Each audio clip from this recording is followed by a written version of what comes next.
안녕하세요. 부동산에 대한 알짜 정보를 제공하는 나이스한 부동산 TV입니다. 관계부처 합동으로요, 6월 28일부터 시행되는 가계부채 관리 강화 방안이 발표되었습니다. 서울의 집값이 심상치 않다는 거를 보고 대출 규제를 발표한 건데요. 이거 왠지 5년 전과 좀 비슷하게 느껴지지 않으세요? 그 내용 한번 같이 보겠습니다.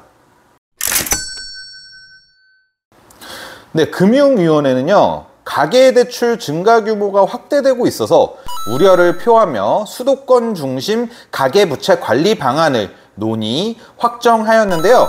가계대출이 늘고 있어서 대출 총량을 줄이겠다라는 것이 요지라고 보면 되겠습니다. 먼저 올해 대출 예상 대비해서 25%에서 50% 정도를 감소를 시키겠다는 얘기인데요. 먼저 은행별로 대출 규제를 통일시켜 버렸네요. 먼저 2주택자 이상, 다주택자 주담대 안 되고요. 1주택자는 기존 주택을 6개월 이내에 처분하는 조건으로 대출이 가능합니다.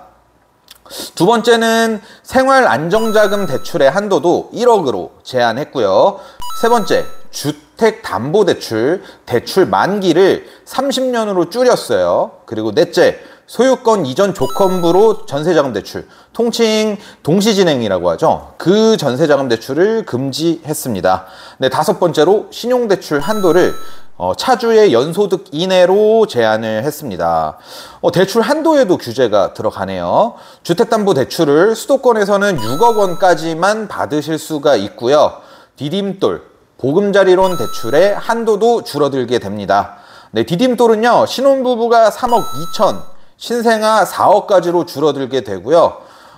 생애 최초 주택 구입 대출 한도도 기존 LTV 80%에서 70%로 줄어들게 되었습니다.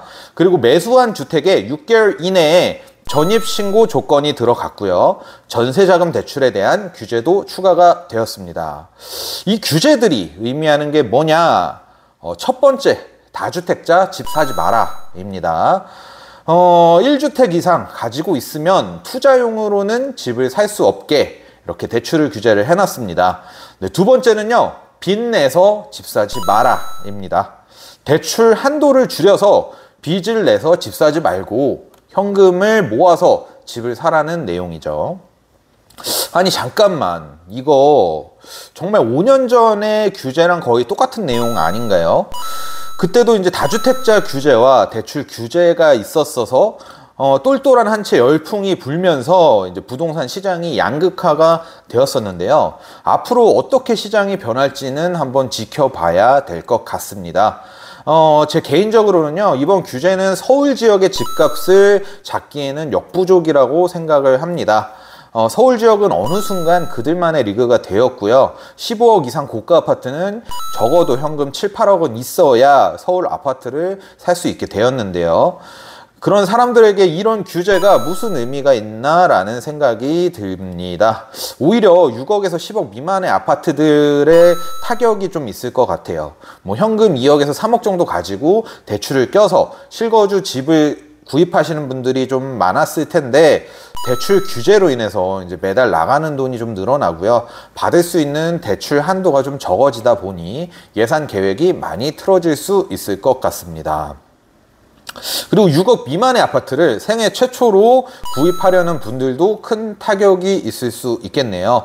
뭐 저렴한 이율로 대출을 최대한 받아서 이제 집을 사려고 했지만 이번 규제로 인해 LTV와 한도가 같이 줄어들게 되면서 현금이 더욱 필요해졌습니다.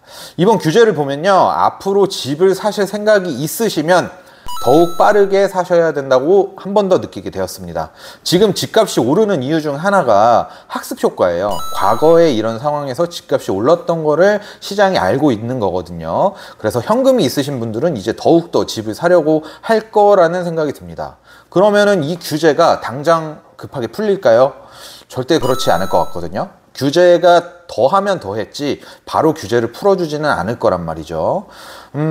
집을 사실 생각이 있으신 분들은요, 지금이라도 예상 계약을 빨리 잡아보시고요. 한도가 남았을 때 빠르게 집을 구매하시는 것을 추천드리겠습니다. 네, 오늘은 여기서 영상 마칠게요. 시청해주신 분들 모두 알짜 부동산 정보 얻어 가셨기를 바라겠습니다. 지금까지 나이스한 부동산 팁이었습니다. 감사합니다.